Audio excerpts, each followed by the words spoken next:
My mom got pregnant with me at 17 years old, and my dad was also only 19. They got married, dropped out of school to start working, and my younger brother came shortly after me.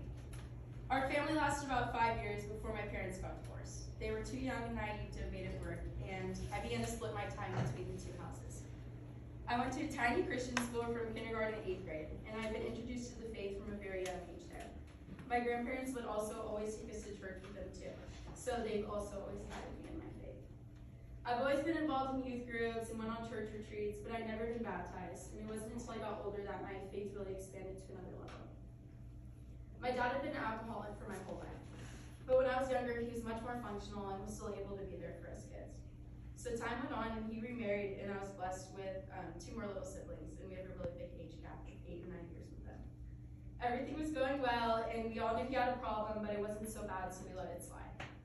As I got into high school, a switch flipped, and his addiction spiraled out of control. I did not have your typical high school experience. I was never able to leave my house to see my friends or do normal things like go to football games. I usually blamed it on the fact, like, oh, my dad's strict, sorry, he said no. But really, I just didn't want to take the verbal abuse from him. Because his drinking had gotten so bad, I was one who had to care for my siblings. I cooked, cleaned, and my little siblings still talk about how much they call me their sister-in-law. With so much responsibility came lots of anger, anxiety, and guilt. At this point, I was in a very distant relationship with God. I was angry at him for putting me in such a tough situation because I felt like I never did anything wrong. I felt so alone, and I knew he existed, but I didn't see him around me, and I couldn't feel his presence whatsoever. Now fast forward to senior year of high school, I remember feeling so trapped, but being so excited to just get out and go to college and have a fresh start.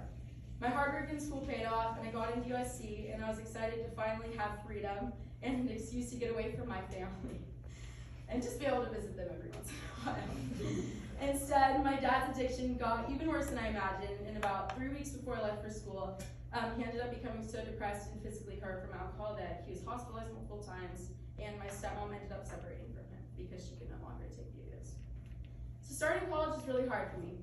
I was so angry at him for letting this happen to me, but it was hard for me not to think about anything good that God had done for me because I felt like he deserted me and that my family was ruined. At this point, I was also the only person in my family communicating with my dad because his drinking had gotten so bad, everyone just kind of jumped ship, and I was the only one, so I felt kind of bad. Nonetheless, I felt like God kept placing this drive on my heart. Like people kept saying, why are you going to see him? Like no one else is talking to him. Why are you helping him? Why are you nice to him? And I was like, I don't know. I just feel like God keeps telling me, like, he's giving me this perseverance. I have to keep going with it. So I felt his presence starting to give me strength and just keep going a little bit longer to help my dad. And I just prayed and prayed that he would be driven to become sober. After many long months of prayer and begging God to help me, it wasn't until February of this year that he finally agreed to go into a detox program. My prayers were finally answered. After that, we found an amazing Christian sobriety program that he joined for several months. My dad graduated from that program and has now officially been sober for 9 months.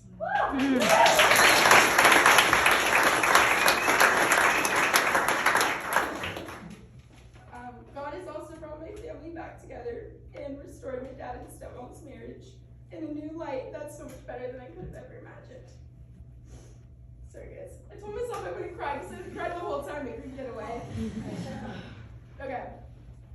God had a plan that was unfolding right in front of me.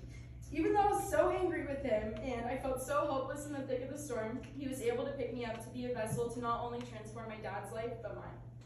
I believe what I witnessed God do for my family was a miracle. I'm now closer to God than ever and continually pray that he will use me as his vessel to bring his kingdom here on earth, just like how he used me to help my dad, which is something I could have never imagined happening. This is what led me to getting baptized and having an on-Greek getaway.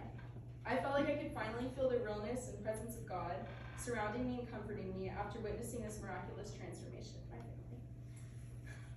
I encourage everyone here to not give up, even when you're so angry with God for not giving you the life you want. His purpose and his plan may not be according to your timing, but Romans 8:28 says, and we know that in all things God works for the good of those who love him, who have been called according to his purpose. His plans are always greater than we ever expect, and in those lowest of lows, stick it out. Because even if you can't see him, God is there and he has a purpose for you. Thanks.